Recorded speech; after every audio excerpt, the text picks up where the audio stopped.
Kalian pernah nggak sih pas lagi asik-asiknya rebahan atau santai-santai, tiba-tiba dapet notifikasi SMS atau email tagihan pajak? Langsung jantungan kan? Menjerit nggak tuh? Menjeritlah, masa enggak? Tapi tahan dulu. Kalau kalian mikir pajak zaman sekarang itu udah yang paling membuat menderita, berarti kalian belum tahu sisi gelap sejarah peradaban manusia. Hari ini aku bakal bawa kalian mundur ribuan tahun ke belakang, ke masa dimana kalau kalian telat bayar pajak, taruhannya bukan cuma denda 1 juta rupiah aja, tapi kepala kalian bisa dipenggal atau kalian dipaksa jadi budak seumur hidup. Tahukah kalian, kekaisaran Romawi yang super megah, Mesir kuno yang piramidanya membahana, sampai dinasti-dinasti besar di China, mereka semua runtuh, hancur lebur jadi abu bukan cuma karena diserang bangsa asing dan berperang atau meteor, tapi karena satu kata yang paling ditakuti sepanjang sejarah umat manusia, pajak. Peradaban-peradaban ini hancur karena rajanya pada greedy alias serakah. Bagaimana bisa sebuah kertas tagihan pajak menghancurkan jutaan pasukan perang dan meruntuhkan istana emas? Bersama aku, Devi dari Veritas Tech Studio, kita bakal bongkar teori konspirasi fiskal kuno ini sampai selesai. Let's dive in.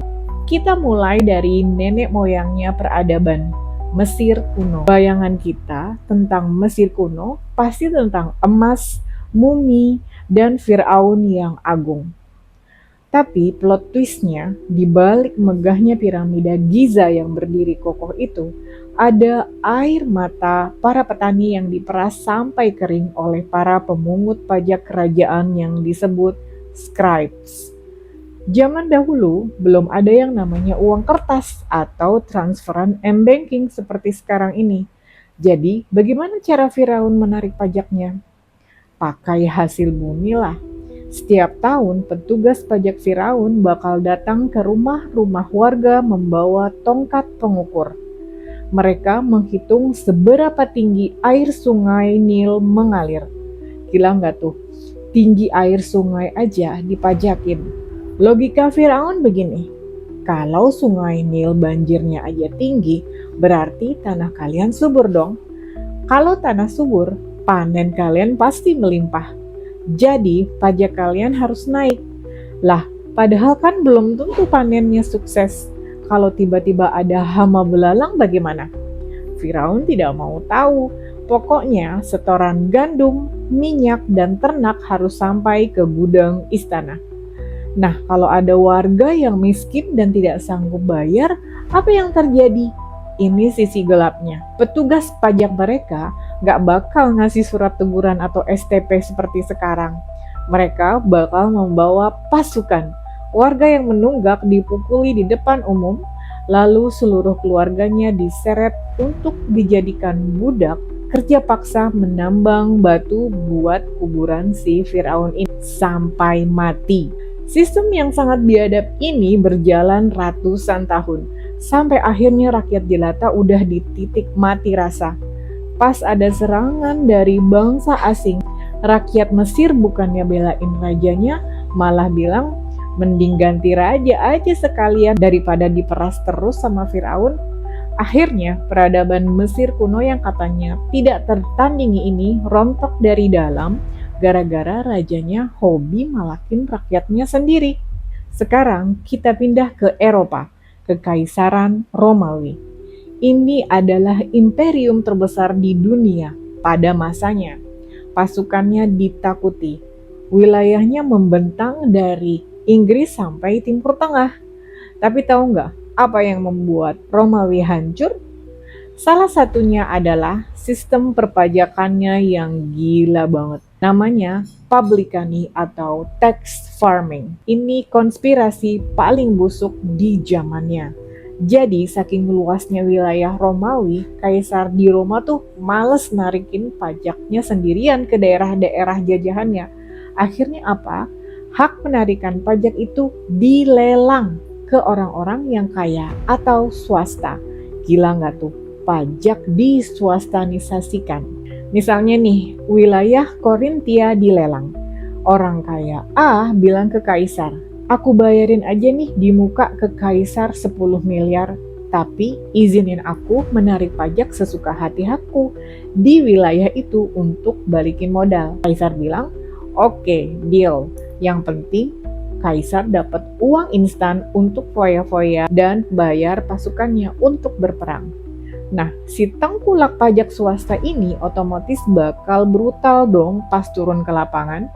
Biar untungnya gede, mereka menagih pajak ke rakyat kecil bisa sampai 3-4 kali lipat dari angka normalnya. Mereka membawa preman, membawa tentara sewaan. Rakyat Romawi di daerah pinggiran diperas sampai tidak punya baju lagi untuk dipakai. Puncaknya terjadi pas abad ketiga Masehi. Romawi kena krisis ekonomi yang parah. Bukannya menurunkan pajak, para kaisar malah menaikkannya dengan kalap. Mereka bikin pajak urin atau air kencing aja, mohon maaf, dipajakin. Kemudian pajak untuk orang yang jomblo yang tidak nikah-nikah. Sampai inflasi mata uangnya hancur-hancuran. Rakyat Romawi akhirnya frustasi banget. Pengusaha-pengusaha kecil memilih bangkrut dengan sengaja. Para petani kabur dari sawahnya dan bergabung ke kelompok pemberontak. Bahkan ada yang memilih jadi budak bangsa barbar aja sekalian. Saat bangsa Visigot dan Vandal, bangsa yang dianggap primitif oleh Romawi, datang menyerang Roma, kota Roma runtuh tanpa perlawanan yang berarti. Kenapa? Karena rakyatnya sendiri udah tidak ingin membela negaranya yang isinya cuma tukang palak resmi berkedok kaisar. Nah, kalau kalian pikir di Eropa aja yang parah, mari kita tengok ke Asia, Kekaisaran China kuno. Di sini ada konsep yang namanya Mandate of Heaven atau mandat langit. Kalau raja atau dinasti bertindak zolim, langit bakal memberikan tanda lewat bencana alam atau revolusi rakyat. Salah satu contoh paling legendaris adalah runtuhnya dinasti Qin. Dinasti yang membangun tembok besar China. Kalian tahu kan, proyek tembok China besar itu megah banget. Tapi proyek raksasa itu membutuhkan modal yang sangat membahana juga. Bagaimana cara Kaisar Qin Shi Huang mencari uangnya? Betul, pajak dinaikkan sampai ke level yang tidak masuk akal sehat. Rakyat wajib menyerahkan lebih dari setengah hasil panen mereka ke pemerintah. Gak cuma itu, ada pajak kepala.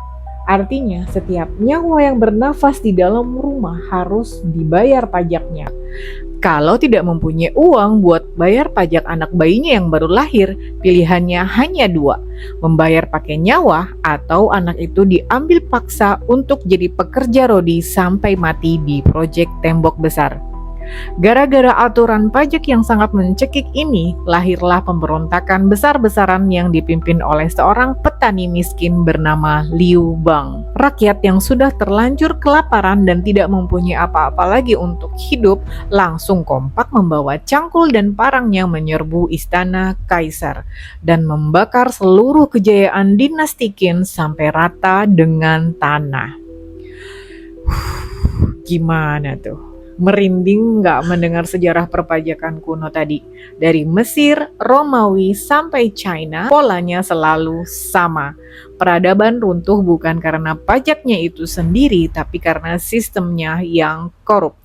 Tidak transparan dan tidak ada timbal balik atau feedback yang jelas untuk kesejahteraan rakyatnya. Pajak itu ibarat bensin untuk kendaraan, dan kendaraannya sendiri adalah negara. Kalau takarannya pas, negaranya jalan maju. Tapi kalau tangkinya dipaksa diisi terus sampai tumpah-tumpah, ya kebakarlah mobilnya. History repeats itself. Sejarah itu selalu berulang. Untungnya kita hidup di zaman modern. di Indonesia sekarang, sistem perpajakan kita, apalagi dengan transformasi digital lewat sistem Cortex terbaru, sebenarnya sudah jauh lebih adil dan transparan.